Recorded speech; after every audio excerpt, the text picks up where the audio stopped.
Увеличава се броят на младите хора, които се занимават с пчеларство. Има все по-голям интерес към програма "Млад фермер", отчита председателят на пчеларско дружество Липа Тодор Иванов. Условията за кандидатстване са желаещите да са на възраст до 35 години, да притежават 120 пчелни кошера, да са регистрирани като земеделски производители, припомня Иванов. Определено има много млади хора, които сега се включват в пчеларство, и то благодарение на програмите, най-вече на "Млад фермер", която така дава едно добро финансиране от порядъка на 25 000 евро, което за да може пчеларя младия да се направи собствена база и така да постигне една степен на собствен бизнес. Пчеларство е така една интелигентна професия, където трябва, освен физически труд, трябва да имаш умения, да мислиш много, да имаш много познания за биологията, общо за природата.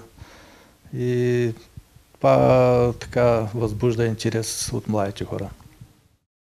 Около 30 са младежите в региона, развили собствен пчеларски бизнес чрез програмата "Млад фермер". Може да се кандидатства по нея отново в края на месеца.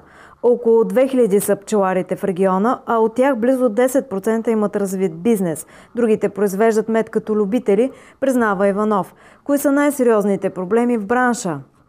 Проблемите са най-вече с пръсканията, опаразитяването на пчелните семейства, липсата на субсидиране, пряко субсидиране на пчелно семейство.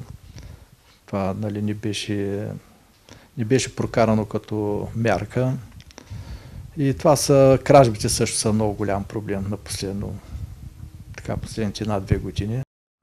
За сега не се очаква промяна в цената на меда. Промяната зависи от международния пазар и цените, които налагат основните производители на мед в Аржентина, Китай и Мексико.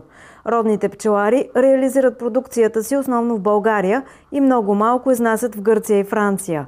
В Стара Загора за пореден път пчеларите ще покажат продукцията си на специален пазар на 4 октомври, ден преди празника на града.